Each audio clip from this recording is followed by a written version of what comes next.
We're back. You're listening to the Talking Boxing with Billy C. Show. Glad you could join us. Don't forget about getting a copy of my book, Tom Molyneux, From Bondage to Baddest Man on the Planet.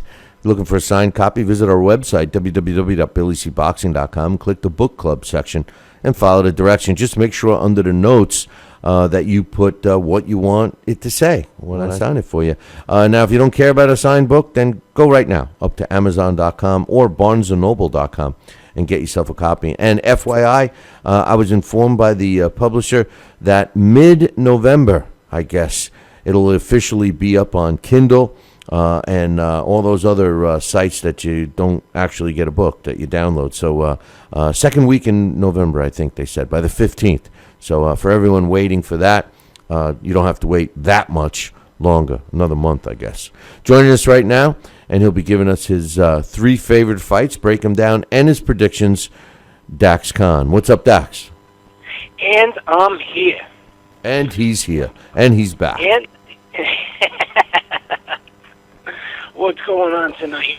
Well, you know, we're looking at a couple of decent fights on the ledger for this weekend. I know we spoke earlier today, and man, next week's is just a plethora of fights that I'm going to be on the road for, but you're going to be holding the fort. But what do we got this week? What's the first one? First of all, I know you're picking three, but what's the first one you're gonna break down for us? The first one might not be the most quality fight, but it's going to be a fun fight, and that's going to be the one in Venezuela. It's going to be on ESPN3 and Fortes and the next day tape. That's the Junior Fight Promotions card. The WBC lightweight title fight between Jorge Linares and Ivan Canal. Cool. How's it going to go? Well, Jorge Linares, at one point in time, this is a guy who, honestly and truly, Emmanuel Stewart actually said, Jorge Linares could be the best pound-for-pound fighter in boxing in a couple years. Linares, he's fast, he has great footwork, he's better than average punching power, and he seems to be getting better as he gets older. And by better, I say, Bill, in boxing years, there's a big difference, even though 30 isn't old. Linares fights out of the legendary Talkin gym in Japan. They produce more great fighters under 140 pounds than anywhere else in the world, and more punchers, too. Remember, Edmund Valerio used to come out of there. That's where he perfected his power punching precision. Linares, has, an ability to fight moving backwards, and because he has better than average punching power, when you're moving backwards and you can hit a guy, it kind of disrupts him. It makes him hesitate a little bit from moving in on him. He can fight off the ropes. He knows a lot of subtle tricks, that makes his opponent think, they're getting more work done than they actually are, and Linares, takes advantage of that. When on his game, he throws blinding combinations, and he resets himself quickly, goes back on the offensive before his opponent can reset themselves. The cons on Linares is he loses focus. Because he's so athletically gifted, he tends to rely on reflexes alone. That isn't always enough. Sometimes you also need a few rounds to warm up. Linares has 3 losses, all by stoppage. Juan Carlos Salgado stopped him around. Sergio Thompson dropped him, cut him, and stopped him in 2. His first attempt at claiming a lightweight title was against Antonio DeMarco. Linares dominated for 9 rounds. He abandoned his defense. He got a little bit lax and lost a little bit of concentration, got caught in the 9th, and then was picked apart and ended in the 11th. So that's what I mean about, he falls in love with his work a little bit too much. Ivan Canal across from him, this kid doesn't have a lot of quality names on him, much like his brother. You never know what you're going to get. Pablo Cesar. Canal is rugged. He's the typical Mexican fighter that's going to give you, your money's worth when you watch. He's going to make you earn your money, and he's always going to be in your face. He also likes to do what the old-timer used to call mugging an opponent. If he feels the need, whenever things aren't going his way, he's going to do whatever he has to slow you down. And more often than not, he seems to get away with it. The cons on him is the limited opposition, but not as limited as people think. And because he will mug an opponent, it's cost him DQs. On the undercard of Shane Mosley and Pablo Cesar Canal, Ivan faced Daniel Ruiz. He literally just started using low blows as if he was giving a demonstration to the crowd. So you never know what you're going to get here. This is not going to be a boxing match. But like we talked about before, sometimes it's good just to watch a pure fight, and that's what this is going to be. Of course, I'm going to have to go with the champion, Jorge Linares, by an ugly fight, but one worth watching no less. Some great points about this fight and the weaknesses of Jorge Linares. I loved that DeMarco fight. Wasn't that the fight when he goes back to his corner after the 10th, before the 11th round, his trainer says to DeMarco, "Hey, you need a knockout to win," and DeMarco says, "Okay," and he goes out and knocks out Linares in the 11th round. Wasn't that fight? Yes, that was exactly the fight, and it was around that time when everybody was really looking at him as, a future pound-for-pound star. Anybody out there who doesn't know about the Talkin gym over in Japan, look it up, do some research on that place. There's a lot of pound-for-pound Hall of Famers. They've been around for 100 years, and Linares has that style that, they have perfected over there. And because, it's over in Japan, Bill, the fighters over there, 10, 140 pounds or less. So, he's definitely the type of guy that fits that mold. But of course, because he does fall in love with his ability when he's in there, he gets lax. And Antonio DeMarco, until he started taking too many punches, there was a guy right there that it doesn't matter how far behind he was, you can never count him out. Even look at the Edwin Valero fight, where if Edwin Valero had just a little bit less punching power, I think DeMarco would have pulled that one out too. Well, although I've seen Linares fall prey to the puncher and the guy who comes right after him, I'm with you. I'm picking Linares in this fight. I think he's going to have his way with Cano in this one. So, what's the second one you're going to break down for us? All right, second one, we're going to do the vacant WBO 154-pound title fight between Liam Smith and the upset kid, John Thompson. Is there another upset in the making, Dax? I think there might be. Liam Smith, he's undefeated. He's 20-0-1. He has 10 knockouts. He has a solid body attack. He digs deep to the liver, which a lot of those guys over there do. They kind of pattern themselves after Ricky Hatton, the way they come around and they dig to the body. When he lets his hands go, those shots do damage, and he doesn't really waste a lot of punches. He applies the pressure, and it's effective pressure. His defense is tight, and he uses head movement side to side when going in. It makes it hard for guys to land straight punches. Doesn't mean he's hard to hit. It just means, it's hard to land a straight punch and do a lot of damage. The cons on him is he gets pushed backwards, or maybe I should say he walks backwards for no reason. And when he does straight back. He goes straight backwards. And when you're dealing with a guy who applies pressure or a counterpuncher, that's not really the smartest thing to do because you're leaving yourself open. He often leaps in with shots and leans forward when he throws a straight right hand. That can take some of the power and balance off punches, and again, a quality counterpuncher can have their way. The guy across from him fits that category. John Thompson, he's tall, 6'1". He has a good jab. He's a quality fighter when working on the outside. With only 6 knockouts, surprisingly enough, he's able to make his opponents respect his power. Ask Brandon Adams, who was a strong puncher, and we've seen what happened there. Thompson also fights very well. So long as he's choosing to fight from there and he's not pushed back to them. When his only KO lost to Frank Galarza, he was forced back to there and he kind of froze up. But when he wants to fight off of there, he's very effective with his counter-punching. He has sneaky counters, which are more effective than well-timed ones, because guys, they start getting comfortable with him, and once they do, Thompson gets in those quick little hooks or quick little uppercuts, and that's when he does his most damage. The cons on him, like I said, he fights well off the ropes, and again, when I said, his only losses when he was on the ropes, and that's because, when he gets there and he starts getting hit, he doesn't adjust all that quick. He's not a valiant puncher. He's not a fighter who likes a fast pace. That's exactly how Galarza beat him, because he just pressured Thompson. If Thompson gets lazy, he lets his hands down, and he tries to lean back. Because he is 6'1", he thinks he can, kind of come back and avoid those punches, and a lot of times, if you look at his fights, they barely miss him. One of these days, what's going to happen is a guy is just going to lean in a little bit and time it, and that's going to be the end for Thompson right there. But in this one here, I have to say, I think John Thompson, because of his momentum and because he's improved so much, and with the size difference, he's going to come home with the title on that one officially. Well, normally you and I agree with each other, and I like John Thompson too, and when I watched the tournament, which I loved, the Boxino whole thing. Brandon Adams was the favorite. I loved Brandon Adams. I got to meet him when he was in the previous year's tournament in the middleweight division, and he came down into the junior middleweight. And John Thompson was like we talked about earlier today, was the alternate. He got a good opportunity to get in, and he made the best of it. And when he fought Brandon Adams, nothing for nothing, as much as I like Brandon Adams, I look at Brandon Adams as a limited fighter. And I thought John Thompson took control and won the fight, and he's in this position because of it right now. Liam Smith, in my opinion, is a solid fighter.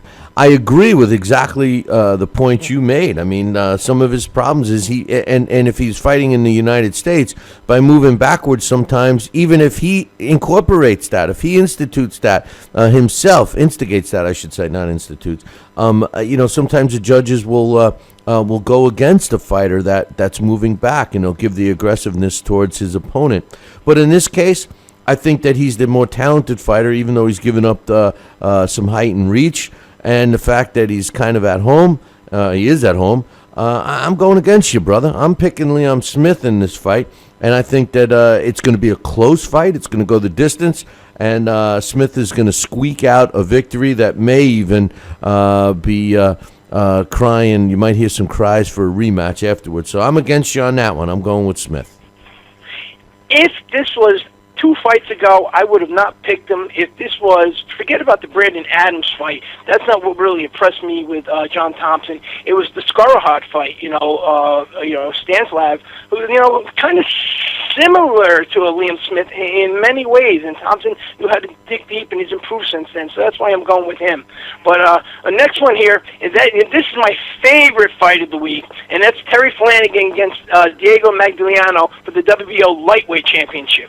Yeah, that's a good one, man. I mean, I know we were both drooling over that one earlier today, and I'm glad that we're finally going to get that on TV. It was announced that beIN Sports, not the beIN Sports Espanol, but the regular beIN Sports, is going to be carrying that here in the U.S. at 4 p.m. on Saturday. So we'll get to watch that one, man. That's going to be a good one.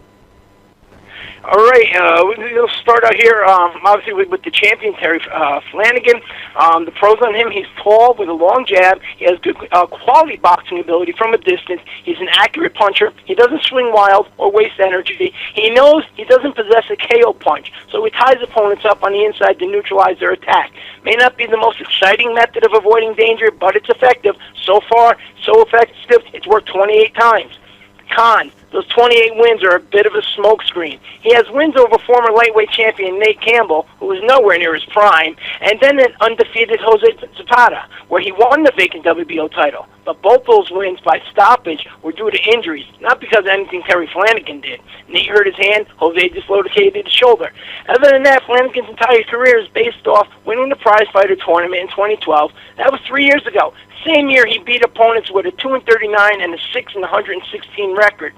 Flanagan reaches down with his head to grab an opponent, which is a bad habit because even the C-level opponent knows enough. All you got to do is hit the uppercut. Why his team hasn't improved that, I don't know. He's a dirty fighter, too. If you watch his fight, you'll see he will push opponents to the face with the glove side. The ref are known for whatever reason over there, maybe some hometown cooking, he doesn't get called for it. Becomes excessive at times. He lost points against a 5-11 Doogie Curran for it. He's been down before, so you also have to wonder if his holding's because of his suspect chin. The man across from there, he's going to answer that question, Bill, I promise.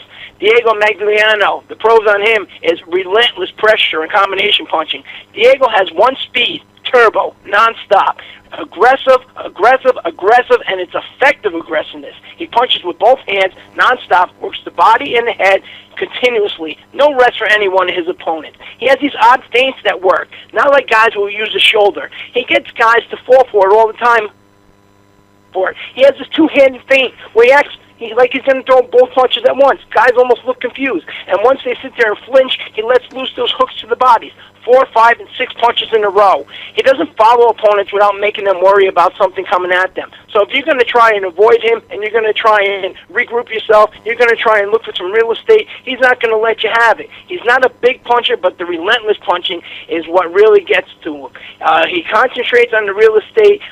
There's nowhere to avoid with him. There's no going back into the ropes. Diego Magdaleno is nothing but exciting. The only cons on him, even though that aggressiveness is what we like to see, it does work against him because he's repetitive with those 3, 4, and 5 punch combinations. If a fighter is able to stand there, regroup themselves, weather a storm, and pay attention, they'll see after 2 or 3 times, they know exactly it's going to be the same combination. He can get wide with his shots because he gets a little overzealous. If you counterpunch him, you'll be able to get him straight up the middle. So far, it's easier said than done. And his only loss, we think that was a little bit of a robbery, as we spoke about before. My official pick here is Diego Magliano. He's too busy. He's not going to let Terry Flanagan up on the inside. Flanagan not going to know what to do. He's never seen a fighter like Diego Magliano. Look for that belt to come back home, I promise you. You know, I agree with everything you said on this one. You know, I too am picking Diego Magladano, and the reason is I feel that, you know, he got a little bit robbed in China at his first bid at a world title, but I also believe that fighters benefit from close fights that they come home with an L against, especially a guy like Magladano, who you could argue was very protected in the beginning of his career. I think that loss has helped him. You know, I think in other cases, you look at fighters that suffer a loss like Saul Canelo Alvarez, his loss to Floyd Mayweather, I think helped his career immensely. And I believe that Diego Magladano's loss in China has catapulted him and his career as well. And I'm not saying that the loss catapulted him, but I think that the loss helped him just go back and fine-tune the things that he does well. And like you, I think that Magladano is going to win this fight and bring the belt back home to Vegas, where he lives. I think so, and I think, you know, he's actually better suited at the lightweight division. He's looked a lot more energetic at the lightweight division. He's always had that same fast-paced style, but, you know, against Roman Martinez, who's definitely a quality fighter, no question about it. He is world class. It was a close fight. I actually scored it in favor of Diego for 2 points. So I absolutely, because Terry Flanagan doesn't like a fast pace, that's why I think, you know, Diego Magliano is all wrong for him. Why they decided to do this, I don't know, but look for the belt to come back home. Hey, listen, great job as usual, but before I let you go, I want to get your opinion on a fourth fight that's on the schedule this week.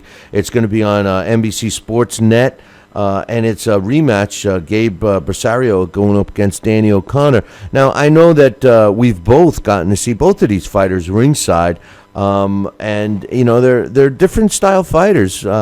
Bersario won the first one because of his style, because he's a busy fighter, throws a lot of punches, and is extremely well-conditioned. Danny O'Connor is generally well-conditioned. When he throws a punch, it sounds like, you know, a thud. I mean, I'm just shocked that he doesn't have as many knockouts as I would think he does. I've always wondered if maybe he's throwing those punches wrong. It's a rematch. I love rematches. What's your thoughts on this fight? I like both fighters. You know, Danny O'Connor, though, I believe that, you know, why he's a decent fighter. I don't think his potential is maximized. You know, I think if he was with a better team, you know, he would do a lot better. You know, again, like you're saying, you know, you would think that he would have a higher knockout punch because, as you stated, you know, those punches do seem like they hurt more. But when you look at his opponent resume, some of them have, you know, kind of made him look better than what he is. Vivian Harris was far past his best, and Vivian Harris gave him all he can handle. And that's why I think that, you know, Danny O'Connor would be better off with a different team, so they'd be able to fine-tune some of the technical things that he doesn't have. Gabriel Bersario, I think he digs a little bit deeper. I think he's been in the trenches a little bit more. So I'm going to have to go again, and I think Berserio's going to win this one, and it's going to be close. But, you know, Danny O'Connor winning this one there, considering the location, it's not an upset. This is one of those fights, Bill, if they fought 5 times, they're so evenly matched, you know, more or less. You know, whoever's in their hometown is more than likely going to get the nod. You know, I think, you know, it's interesting you say that because, you know, Gabe Bersario's style, he throws a lot of punches. He's not a power puncher, although he's gotten a couple of knockouts in his last few fights. You know, he throws lots and lots of punches, and Danny O'Connor's not that style. That's not him. He likes to come in. He works the body well. Bersario's a little older. I'm going with Danny O'Connor in this fight, and the reason why, I just think that Danny O'Connor, I think his career, you know, I know this is totally against what I say all the time, but I really believe that this is a career-defining fight for Danny O'Connor, Dax. I think that he's been in these fights, kind of. He has been coddled a little bit. He has been in that New England circuit where he excelled. But now it's time to put the big boy pants on. You know, if he's going to move forward and if he's going to be a legitimate contender and for a world title, he needs to beat Brissario. Now, Brissario's in the same exact position. So, I mean, I love to fight for you know, what it means. There's a lot on the line for both these fighters. I'm leaning towards Danny O'Connor. I think I'm taking him more from my heart than my brains because I'm a big fan of Danny's. But I think it's going to be an exciting fight. And I think Danny's going to win, but not on the scorecards. I think he's going to stop Brissario. And I think it's going to be an interesting fight that we'll be talking about next week. Really? You think he's going to stop Brissario? Yeah. That's yeah. I think his body attack. Listen to this. You guys want to hear? I put new batteries in my crystal ball, all right? I think Danny O'Connor is going to put on a body work display in this fight against Brissario. And I think that Brissario's strength, which is his volume punches and his conditioning, is going to be drained out of him because of the successful body work that Danny's going to do. And come the later rounds, I think Danny O'Connor stops him. I think Brissario runs out of gas, and Father Time catches up with Brissario on Saturday. Anything's possible. Like I said, you know, this is one of those fights where, you know, bar or knockout. You know, of course, because no matter where you're fighting, and whoever knocks the other guy out is going to win. Well, I think, you know, they are that evenly matched on, you know, sometimes whether or not, you know, a little bit of hometown scoring or just the momentum of the hometown crowd, you know, can carry a fighter. And that's how evenly matched up they are. But Brissario is more towards the end of his career and than Danny O'Connor is. So you might be right, but, you know, we'll see. I might be right. Hey, if you don't start agreeing with me, I'm going to lose your phone number, buddy. Come on, man. I might be right. Hey, while I got you, Ben Tacky. You lose my phone number. Then you show up at the house, and then I got to have the dog go out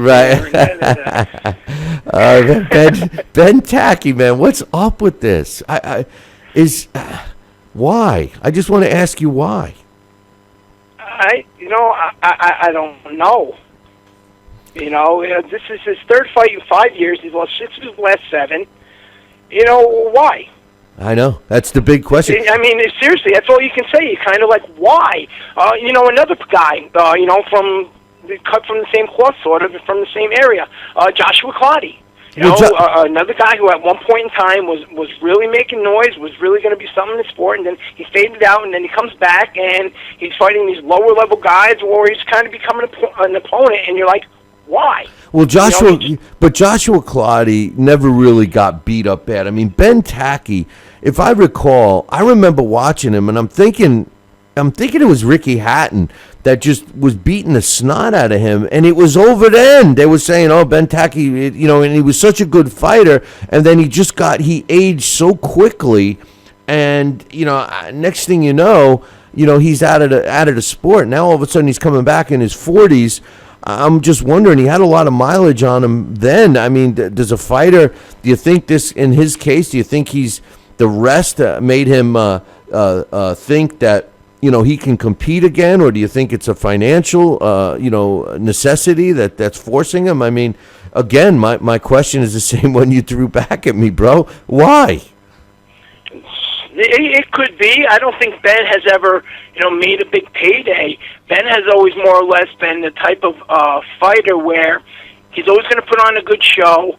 He's always going to make a fighter that they're trying to build up look like he's not in a showcase fight, but really it is a showcase fight because Ben is kind of one-dimensional. Now, when you speak about Ricky Hatton, that's a good point right there because, you know, that was the beginning of the end of Ben Tacky being of any relevance.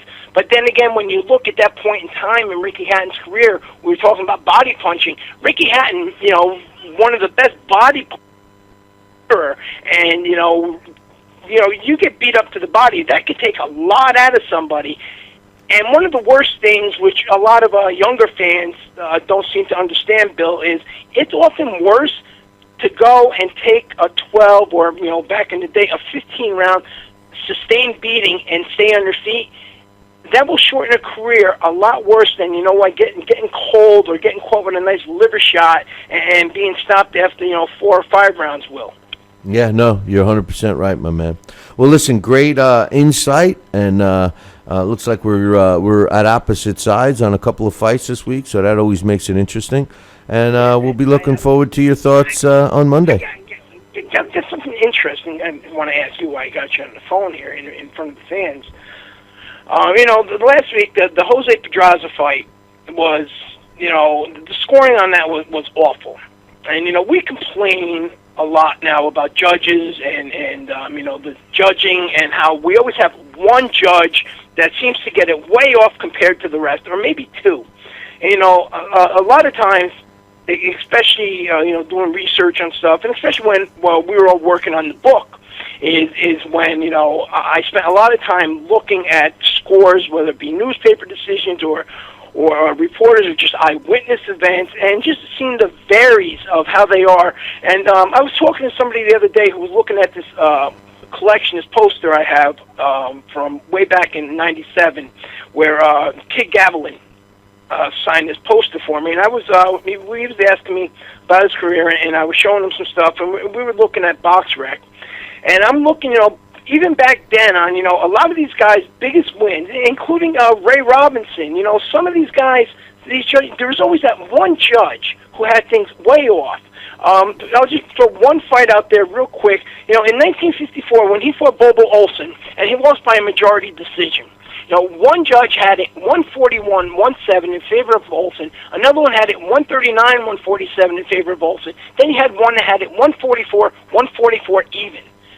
This has always been, people, we complain about it, and when you and Larry talk about it on the show, saying, there should be some clinics, there should be some sort of thing where judges are taught a little bit better on how they should interpret fights. We also know if you go to enough fights in person that things live don't always look like they do on a monitor for whatever reason it is. But this isn't something new. I think I might even complain a little bit less, that this isn't something new. There has always seemed to be this pattern in history. There's always this one judge that gets it completely wrong. When he fought Patty Young, one way, Mark Khan gets it 5-5, Joe Angelo gets it 6-4, and Young Otto scores it 9-1. It's like this. When I'm scoring fights, when I'm ringside, sometimes, depending upon how hot the ring card girls are, or if I'm sitting next to a hottie or something like that, I kind of wander a little bit too, and my scorecards get out of hand. So maybe we should blame it on the ring card girls. Yeah, it is. It's funny. Somebody was last thing. One of the best things we ever did was that year we all got together and sat over at the Hall of Fame, and we did the Ray Leonard and Marvin Hagler fight without the sound. And afterwards, we were all looking at each other, kind of laughing on, we were all pretty solid. The ones of us that thought Ray won, there was no changing our mind. The ones that thought Hagler won, there was no changing our mind. And then when we turned it off, almost all of us had, at some point in time, either the scorecards were closer or it was changed. Another fight, the one where you and me met at, when the Jermaine Taylor-Carl Froch fight. When you're looking at that, it looks like they're live as Jermaine Taylor was just taking control, and then when he gassed out, Carl Froch seemed to win. The stamina. But when you look at it on TV, and even now, you know what? It was a closer fight throughout than it actually was in person.